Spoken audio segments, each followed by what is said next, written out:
Vocês estão conectados com Cidades de Fato Podcast. Quero agradecer aos nossos ouvintes pela audiência representativa. Vamos falar de políticas de igualdade racial. Para falar desse tema relevante, temos a presença em nosso episódio de número 142 do atual secretário de Igualdade Racial do Estado do Tocantins, Adão Francisco de Oliveira. Olá, secretário, seja bem-vindo. Olá, professor João Basoli.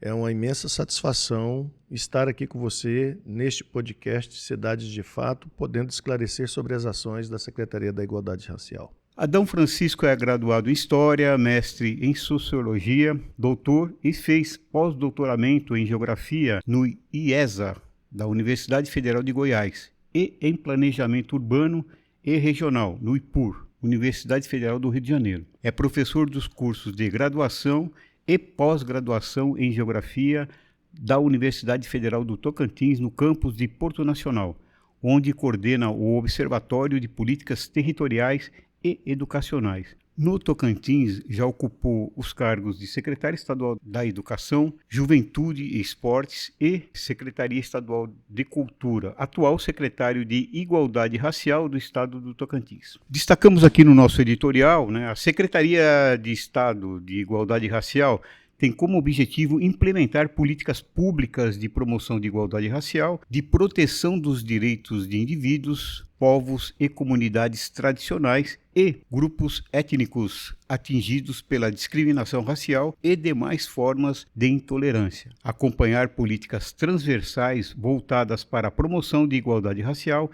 executadas pelos diversos órgãos do Estado. Executar políticas destinadas à promoção de igualdade racial, promovendo ações afirmativas de combate à superação do racismo, bem como na relação da administração pública com os servidores e agentes públicos, desenvolver estratégias de combate ao racismo e à discriminação racial em todas as suas formas, tanto no âmbito individual quanto institucional, estimular a criação e o fortalecimento de conselhos e espaços de participação social voltados para a igualdade racial. Secretário, eu pretendo abordar na nossa conversa de hoje a criação em julho deste ano da Ouvidoria da Igualdade Racial, vinculada à Secretaria Estadual da Igualdade Racial, que tem por finalidade o fortalecimento de políticas públicas de combate ao racismo. Também vamos falar sobre a 5ª Conferência Estadual de Promoção de Igualdade Racial.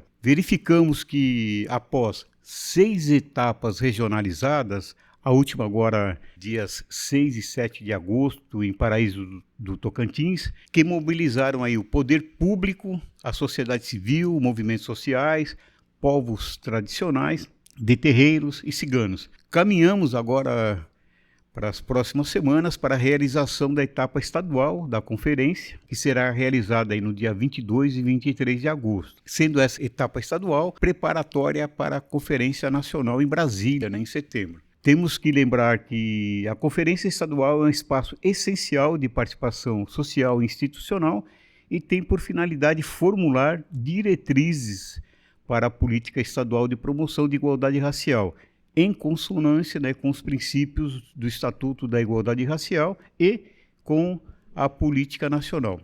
Portanto, secretário, vamos iniciar falando da ouvidoria. Nos conte sobre as formas de acesso às expectativas dos resultados dessa interlocução com a sociedade. Muito bem. Primeiro, eu acho que é importante deixar bastante claro da nossa satisfação com a criação dessa ouvidoria. Nós somos uma secretaria nova, na verdade ela é a secretaria que foi implementada em novembro de 2024. A criação da ouvidoria no mês de julho implicou que nós já tínhamos pouco mais de 8 meses de existência quando fizemos a implementação da ouvidoria. Um órgão que é absolutamente fundamental e necessário para que uma secretaria como a da Igualdade Racial possa de fato cumprir com a sua responsabilidade precípua, que é o combate ao racismo e todas as formas de discriminação. Você bem destacou quando fez a leitura aí dessa apresentação. A nossa ouvidoria é ocupada hoje pelo ouvidor Júlio César, nosso servidor. Ela está... Eu queria fazer um pequeno recorte. Eu trabalhei com o Júlio César na educação. No projeto nós propomos uma figura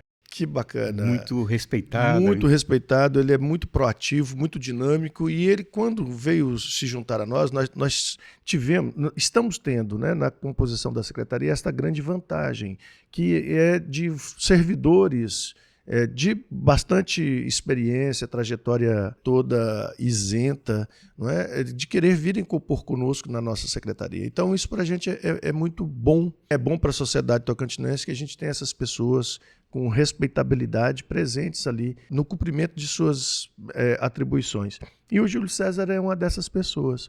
Então ele veio compor conosco e ao chegar ele imediatamente se interessou logo, né, em que constituíssemos a ouvidoria sabendo da sua importância e da sua necessidade, daquilo que nós intencionávamos inclusive. Fizemos essa construção obviamente com a Controladoria Geral do Estado, que é a secretaria responsável para que as ouvidorias se vinculem diretamente. Tudo deu certo para que nós pudéssemos, num prazo recorde de organização, com apenas 8 meses de existência, né, da secretaria, a ouvidoria pudesse estar implementada. Então ela funciona bem, eu acho que todas as pessoas, os ouvintes, né, do podcast Cidades de Fato, podem acionar nossas redes sociais, especialmente no Instagram, para verificar quais são os canais de acesso à nossa ouvidoria. Mas é importante dizer, né, que como todas as ouvidorias, ela tem o papel de receber sugestões, críticas, mas fundamentalmente de denúncias relacionadas ao crime da intolerância, do racismo, do preconceito, da discriminação. Contra povos tradicionais, contra negros, contra povos de terreiros, contra ciganos, enfim, né, todas aquelas pessoas que vivem em situação de detrimento em função de suas características de cor ou de etnia. Secretário, nos fale sobre a construção das 6 etapas regionais, né, e como chegaremos à conferência estadual aí, a partir desse acúmulo aí, resultante dos debates produzidos aí nessas etapas. Professor João Basoli, é bom falar sobre isso porque, veja você, como eu disse, né, uma secretaria nova que foi criada em novembro de 2024, tem hoje caminhando para o seu 9º mês de existência, 8 meses e pouco, e a gente conseguir realizar tantas coisas como já realizamos. E dentre as coisas grandes e importantes que a gente já fez, né, encontra-se, obviamente, as conferências regionalizadas. 6, você destacou bem, 6 conferências regionalizadas. Não é fácil fazer uma mobilização dessa, né? São 139 municípios, dividimos o estado, esses 139 municípios, em 6 regiões, para que a gente pudesse garantir que essas conferências acontecessem. Vale destacar que isso não é um trabalho fácil. Tantas outras secretarias com mais tempo de existência que a nossa não conseguiram realizar as conferências que deveriam no primeiro semestre. Mas nós recebemos isso como sendo uma primeira e fundamental missão, né, da secretaria. Havia uma expectativa social para que a gente pudesse dar conta dessas conferências, entendendo elas como sendo o espaço adequado para que a população venha se manifestar da sua intenção para a construção de políticas públicas de promoção da igualdade racial. Então, um estado que tem 75% da população negra, é óbvio que essa expectativa não poderia, em hipótese alguma, ser frustrada. Então, com todo o apoio que nos foi dado pelo governador Wanderley Barbosa, pelo governo de um modo geral, várias secretarias nos apoiaram, né? A gente precisa registrar isso. Nós conseguimos fazer as 6 etapas, as 6 conferências regionalizadas, porque nós tivemos apoio de tantas outras secretarias, mas nós conseguimos organizar e coordenar muito bem esse trabalho, né, de modo que hoje caminhamos muito ativamente para a conferência estadual que acontecerá nos dias 22 e 23 de agosto. Sem contar que as conferências, no meu entender, são um resgate democrático. Nós ficamos aí um período considerável, né, sem as conferências, e elas são essenciais para esse exercício, né, e para a participação da população. E como estão os preparativos aí para a conferência estadual, Maica? Quais as expectativas acerca dos resultados esperados? Obviamente que vocês estão estabelecendo aí o que pode acontecer enquanto resultado, né? E da construção temática, né, para os desafios que se apresentarão aí na Conferência Nacional em Brasília. Pois bem, via de regra, os demais estados estão trabalhando com a perspectiva da Conferência Estadual, mirando exclusivamente a participação de delegados na Conferência Nacional.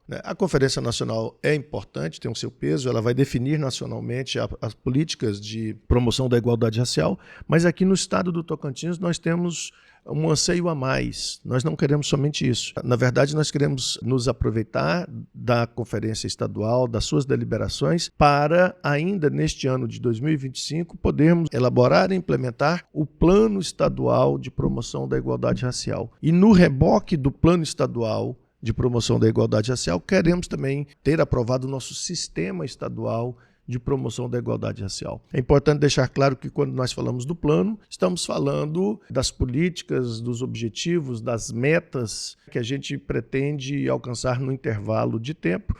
Eu presumo que nós trabalharemos com o tempo de 10 anos, seguindo aí a perspectiva de outras políticas públicas, como previsão para o cumprimento das metas e dos objetivos que estabelecemos neste plano, para as políticas que pretendemos implementar. E o sistema implica na articulação, né, de todas as leis que já existem no estado do Tocantins relacionadas à pauta da promoção da igualdade racial e do combate ao racismo. Então nós queremos dar organicidade para esta legislação, né, para esse conjunto de leis que hoje está muito solto. Então, atribuir as devidas responsabilidades aos órgãos que são competentes por lidar com aquela pauta específica acionada na lei, sob a coordenação, obviamente, da Secretaria de Igualdade Racial, que é quem tem a prerrogativa, né, de conduzir, obviamente, esse trabalho, essa construção. Secretário, pode nos dar aí um resumo das atividades da Secretaria? Quais movimentações estão em andamento na busca de oportunizar aí o acesso igualitário a direitos, além da correção histórica e estrutural, né, das desigualdades em nosso país? Perfeito. Então veja você, no primeiro semestre as pessoas brincam muito com aquela ideia, né, de que você, na realização de determinados trabalhos, troca pneu com o carro em movimento. Para nós não foi diferente, mas o nosso carro estava a 160 por hora. Então nós tivemos que trocar o pneu com o carro a 160. Isso significa dizer que fizemos muita coisa, fomos acionados a fazer tantas outras coisas, fizemos isso ao mesmo tempo que estávamos estruturando a secretaria. Nós não tínhamos uma sede, nós não tínhamos sequer CNPJ. Então nós tivemos que, ao mesmo tempo que organizávamos as conferências, organizamos também missões interinstitucionais. Foram 4 missões interinstitucionais com vários órgãos do Estado, órgãos de prefeituras, órgãos federais, buscando tratar situações extremas de vulnerabilidade, especialmente para os quilombolas do Tocantins. Então fizemos essa ação em 4 quilombos diferentes que nos demandaram com problemas relativamente semelhantes, mas muito particulares naquilo que era o cerne da questão a ser tratada. Então, Ilha de São Vicente, uma realidade, Ilha de São Vicente em Araguatins, uma realidade, Calunga do Mimoso em Arraias, outra realidade, Malhadinha, o município Brejinho de Nazaré, com uma realidade, Rio Preto, no município de Lagoa do Tocantins, uma outra realidade. Então, estivemos presentes, agimos, né? Construímos ali perspectivas para que os órgãos, de um modo geral, pudessem dar atenção e cobertura para aquilo que é de sua própria responsabilidade. Então, isso foi muito bom, muito positivo. Acho que nós não alcançamos, obviamente, todos os objetivos que pretendíamos, mas muitos deles se cumpriram e a gente tem programado, né, que essas ações possam continuar. Fizemos um encontro com mestres de capoeira no Palácio Araguaia. A capoeira no estado do Tocantins nunca teve a devida cobertura pelos vários governos, né, sucessivos, no que diz respeito à política pública. Agora, veja você, a capoeira é uma manifestação desportiva, artística e cultural eminentemente da negritude e para a negritude. ela está presente no estado de Tocantins praticamente em quase todas as cidades. E nós nunca tivemos fomento à capoeira no estado, inclusive utilizando a capoeira como sendo um instrumento de combate ao racismo e à discriminação. Considerando esta característica, esse aspecto, nós fizemos esse encontro com os mestres e agora no segundo semestre, no dia 22 de agosto, na abertura da nossa conferência estadual, lançaremos o edital de fomento à capoeira no Tocantins. Nós vamos fomentar 16 projetos, vamos impulsionar 16 projetos de eventos de capoeira que considerem, obviamente, aquele momento, né, do evento como sendo também um espaço para a formação antirracista. Você puxou cidades, professor da Universidade Federal do Tocantins na área de geografia, referência. Vamos, pelo menos, discutir um pouco a questão das cidades relacionadas à questão racial. Eu tive agora no 4º Fórum Nacional do BR Cidades trazendo, né, para dentro essa discussão, além de ser oportuna, né, busca essa integração. Você consegue enxergar no nosso país cidades no qual há algum tipo de preocupação em relação a essa interlocução com a discussão racial, embora saibamos aí que estamos encontrando várias secretarias municipais, mas é algo bem recente. Com a minha experiência de plano diretores, tal, a gente não tem visto esse diálogo. Gostaria de te ouvir um pouco sobre isso. Acho que é importante, além de instigante, obviamente eu não poderia deixar passar essa oportunidade de ter algum pronunciamento seu em relação a essa questão. Você faz uma questão muito provocativa. Eu acho gostoso isso, eu acho importante poder falar sobre isso. Inclusive, sobre a perspectiva da geografia. Não posso, você já deixou claro, né, quando questionou, abrir mão da geografia para fazer essa explicação. Eu penso que nós temos a seguinte situação no Brasil, Basoli. Esta pauta é uma pauta emergente. Enquanto tal, ela é nova, né? Pauta emergente. Ela está se configurando ainda como uma pauta que precisa ter uma devida estruturação para o seu tratamento, mesmo enquanto política pública. Veja só você, hoje no Brasil nós temos 9 secretarias, apenas secretarias estaduais que lidam com essa questão. Esta do Tocantins é a 9ª. Estaduais. A do Tocantins é a 9ª. De 27 unidades da federação, nós temos 9 secretarias. A única no Brasil que é estritamente para tratar da igualdade racial é a nossa. Todas as outras secretarias são articulações de alguma outra pauta com igualdade racial. Então, para ver como que nós estamos numa condição emergencial, uma condição que ebule há pouco tempo. Na década de 2000, esta pauta começa a ser implantada e disseminada de forma mais radical, enquanto preocupação de gestões públicas, obviamente muito a partir dos governos de Lula, os 2 primeiros governos de Lula que trazem esta temática como sendo um foco central para o combate das desigualdades socioterritoriais. Não é possível combater as desigualdades socioterritoriais sem se olhar para o aspecto de raça e etnia. Ao fazer esse cruzamento, perceber que a população, na condição de maior vulnerabilidade, é uma população negra, é que os governos de Lula e depois, na sequência de Dilma, passam a trazer para dentro da gestão pública federal esta preocupação. E, a partir daí, estimular que nos estados e nos municípios essa temática também fosse pauta recorrente. E não tem que ser vista como uma questão estrutural? Ela é fundamentalmente uma questão estrutural, ela precisa ter essa conformação. Mas é importante destacar que os movimentos, em que pese no Brasil, nós temos, ao longo do século XX, o século XX todinho foi chacoalhado por movimentos que tinham a tônica de tratar com essa questão. Mas é no final da década de 1970 que há um amadurecimento na perspectiva do movimento social em lidar com esta realidade aqui no Brasil. O MNU, Movimento Negro Unificado, foi muito importante nesse sentido. Então, a sua organização, ali com uma marca fundamental no ano de 1978, vai dar uma boa conformação para poder trazer para dentro dos espaços, inclusive científicos, né? A geografia mesmo, ela passa a incorporar como preocupação essa questão da negritude ao longo dos anos 80. 1980. Então, a partir, muito provocado pelos militantes, geógrafos militantes que estavam organizados no MNU. Na ciência, de um modo geral, a gente vai ver, nas ciências humanas, o final do século XX como sendo um momento marcante para que esta questão se torne pauta premente para as discussões. e nos anos de 2000 ela vai incorporar aqui as veias da gestão pública. Na década de 2010, a gente vai ver uma mudança de perspectiva. Na década de 2000 se falava muito em relações étnico-raciais. Isso não é abandonado. Mas na década de 2010, a gente vai ver um amadurecimento da tratativa dessas questões que vão jogar mais para a negritude, realidades negras, né, do que eminentemente relações étnico-raciais. Então, ao tratar de negritude, você amplia aqui o foco da visão e você passa a discutir questões mais amplas, especialmente na sua relação, inclusive, com as cidades. O que é que a gente percebe nas cidades hoje no Brasil, Basoli? Poucos municípios tratam, né, de forma efetiva e proativa, propositiva, a questão da negritude, né, e da igualdade racial como sendo a plataforma para a concepção das políticas públicas. Uma questão que eu acho que é importante, né? A justiça climática está trazendo para dentro das suas discussões a questão racial.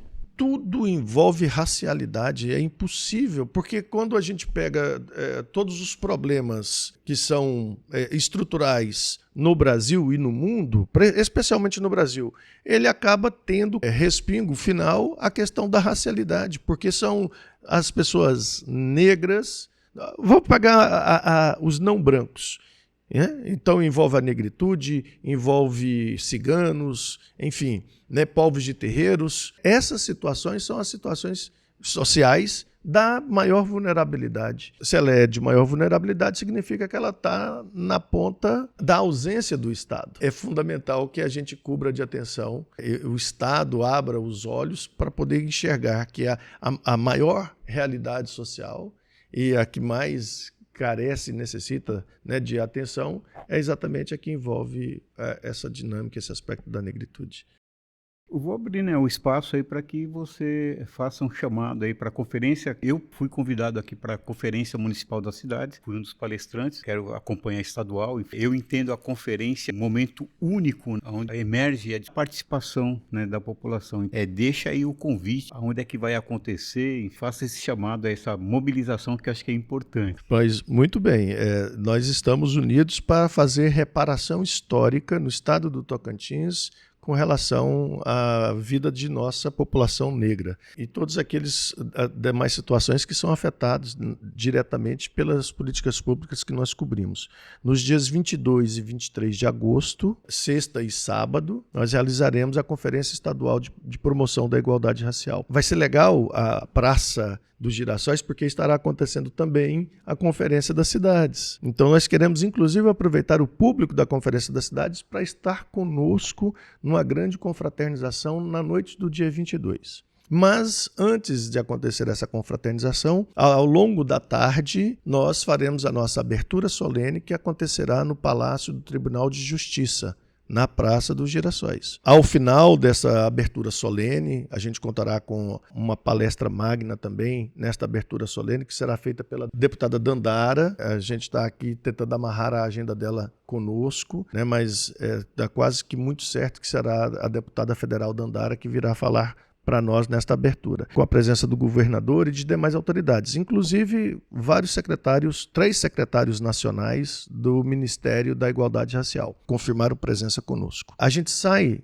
lá do Tribunal de Justiça, do auditório, no final do dia, ali por volta das 18 horas, em cortejo com tambores do Tocantins, que nos guiará daquele Tribunal de Justiça até a frente do Palácio Araguaia, na escadaria, onde então nós teremos ali alguns shows importantes e a gente quer que todo o público da Conferência da Cidade se some conosco neste momento de confraternização. Teremos várias barraquinhas para alimentação, a venda de artesanato e etc. Né? Será de fato um espaço gostoso onde a gente poderá contemplar, além de tambores do Tocantins, o Dorivan, o Ertenberg, o Everton dos Andes e o Braguinha Barroso, o grupo Três Tons de Preto, com seu samba pagode, e, por fim, as meninas do Vozes de Ébano, fechando a noite, né, numa grande apresentação, belíssima apresentação, que a gente tem certeza que todos aqueles que estarão presentes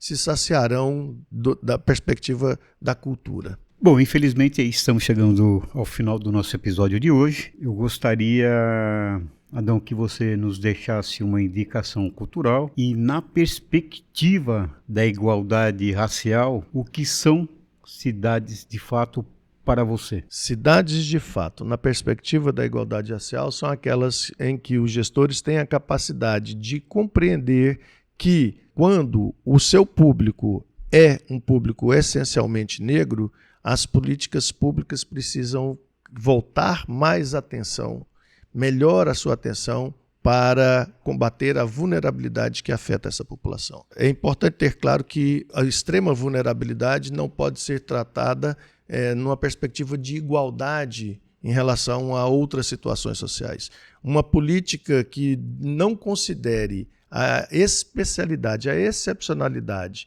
de uma condição vulnerável não pode ser uma política pública efetiva. Então, cidades de fato que combatem o racismo, que promovem a igualdade racial, são cidades em que as políticas públicas, todas elas, contarão com uma condição especial quando for voltar a atenção para a negritude. Gostaria de agradecer aos nossos ouvintes e a todos que contribuíram e continuam a contribuir para as atividades, do Cidades de Fato podcast no seu 6º ano de atividades. Fica aqui agora as suas considerações finais, Adão.